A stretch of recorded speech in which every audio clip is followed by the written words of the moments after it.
Antes que existieran los motores híbridos, antes de Hamilton, Schumacher o Senna, hubo un hombre, un argentino que desafió la muerte, las máquinas y a todos los campeones del mundo.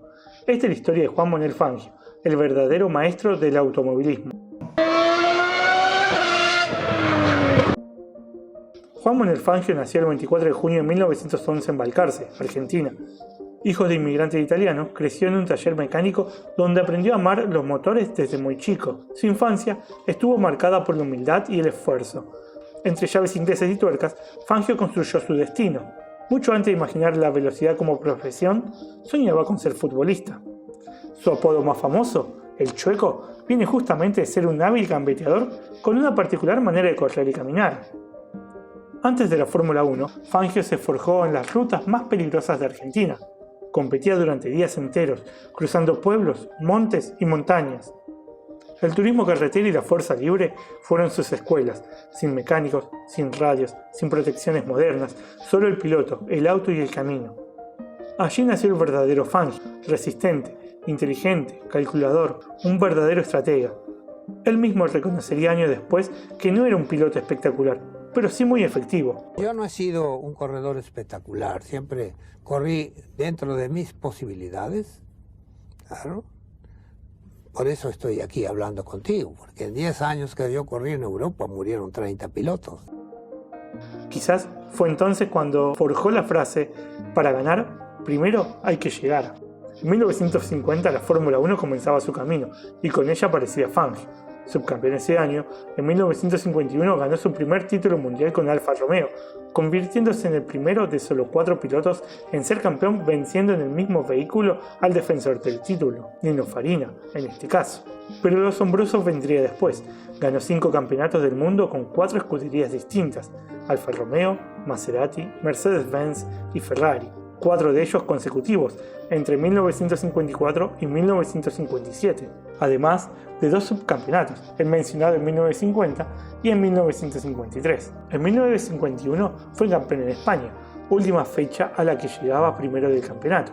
Los pilotos de Ferrari, Alberto Ascari y José Froilán González, también tenían posibilidades de ser campeón, pero el Chueco dominó la carrera para ganar y obtener el título, que en 1952 se le hizo imposible de defender dado que tuvo un grave accidente en Monza, en una carrera no puntuable. La temporada de 1953 fue quizás la más discreta de su campaña y fue subcampeón.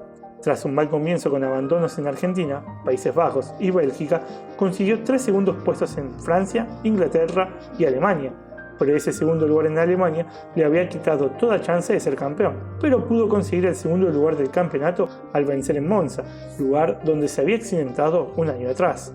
Al año siguiente comenzaría su etapa de mayor dominio, victorias en Argentina y Bélgica con Maserati, pero a mitad de temporada pasó a Mercedes-Benz, donde venció en 4 de las siguientes 6 carreras. En un año donde se contaban los mejores 5 resultados, Fangio obtuvo 6 victorias. Además, en 1954 el subcampeón fue su compatriota José Froilán González, haciendo de Argentina, junto a Italia y Gran Bretaña, en los únicos países en lograr un 1-2 en pilotos en una temporada. El dominio continuó en 1955 con 4 victorias en 6 carreras que participó, pero ese sería el último año de Mercedes en la Fórmula 1 por un rato largo hasta su vuelta en 2010. La retirada del equipo alemán fue a raíz del accidente conocido como la tragedia de Le Mans, de la que Fangio fue testigo en primera fila, y en su relato se puede ver parte de su humildad al decir que esperó un golpe que nunca llegó. Yo vi todo. Estaba por pasar los coches que se accidentaron. Houghton, McLean, Levesque, Fangio. Velocidad alrededor de los 250 km por hora. Han pasado ya 3 horas. Es tiempo de cambiar de piloto. Houghton disminuye su velocidad y dirige su coche hacia los boxes. Es la maniobra que después le será discutida. Houghton la comenzó mucho antes de 300 metros de los boxes, de manera correcta. McLean se abre un poco, lo justo para superar a Houghton, y un instante después Klein se dirige a los boxes. Levesque, velocísimo, trata de pasar pero no encuentra espacio. Su Mercedes sube sobre el Austin de McLean y decola. Yo me aferro al volante y espero el golpe que no sé por qué no llega. Mi Mercedes pasa por un pelo acariciando el Austin, que atravesado rasga con su chapa el asfalto de la pista. Detrás mío dejo el infierno. Mientras otros pilotos luchaban por adaptarse, Fangio ganaba con cualquier auto. Y si Maradona ejemplifica el argentino canchero y sobrador, el Chueco era el argentino que sabía salirse con la suya sin que los demás lo sospecharan. El hombre de Balcarce tuvo esa picardía de saber ser rápido tanto dentro como fuera del vehículo, de leer toda la información que el mundo le daba, algo vital para ser campeón en carreras donde la muerte estaba a la vuelta de cada curva. Su agudo sentido de observación fue visible cuando recordó una vieja foto de un accidente en Mónaco. Era 1950. En víspera de la carrera vi una fotografía de un accidente que había sucedido en ese lugar unos años antes. Pero en la segunda vuelta veo flamear la bandera amarilla de precaución. Y en ese momento vuelve aquella foto frente a mis ojos. Veo delante de mí aquello que había sucedido unos años antes.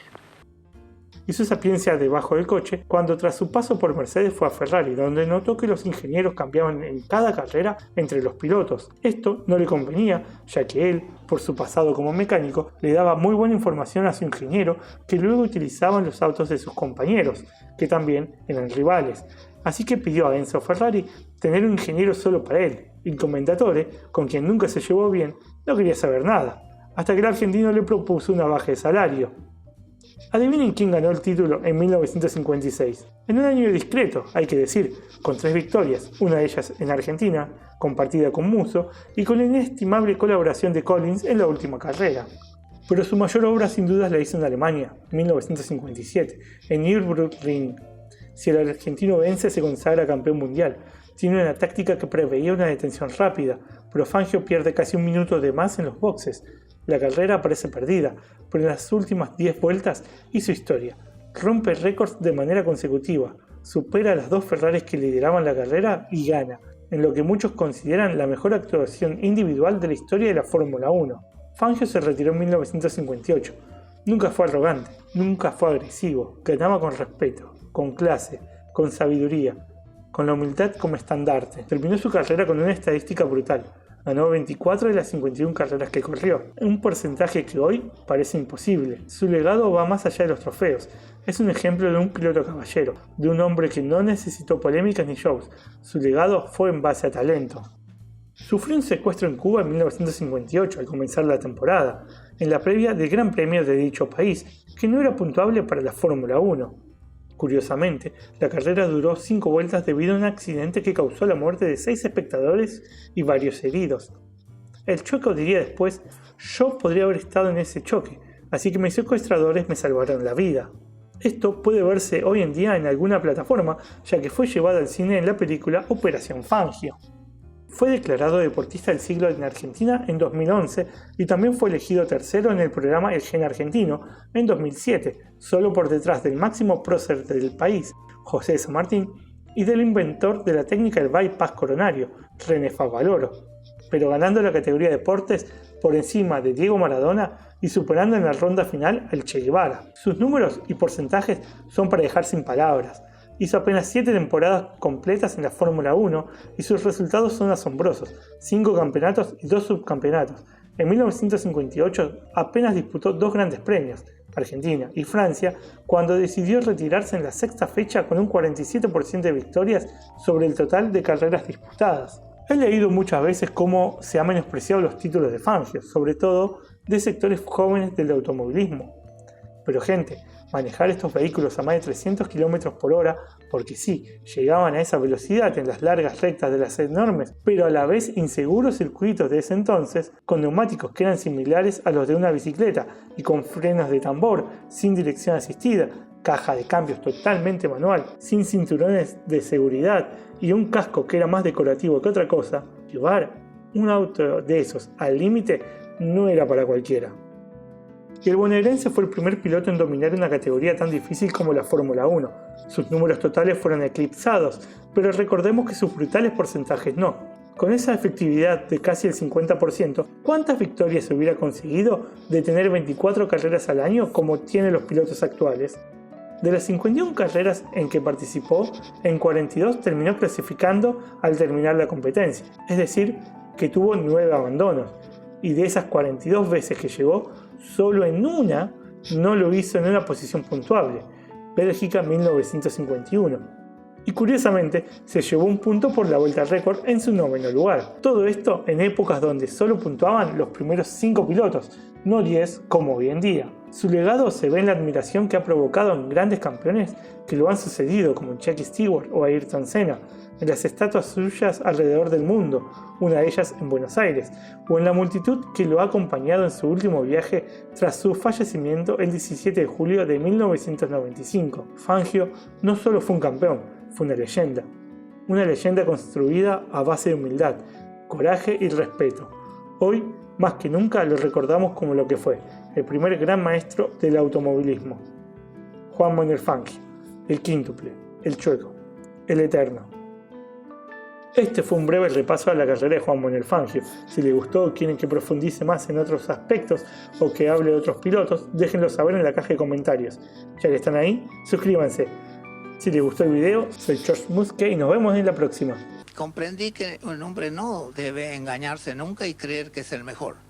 Por eso cuando alguien me pregunta cuál es el consejo que se puede dar a un chico o a un grande, tratar de ser el mejor, pero nunca creerse el mejor.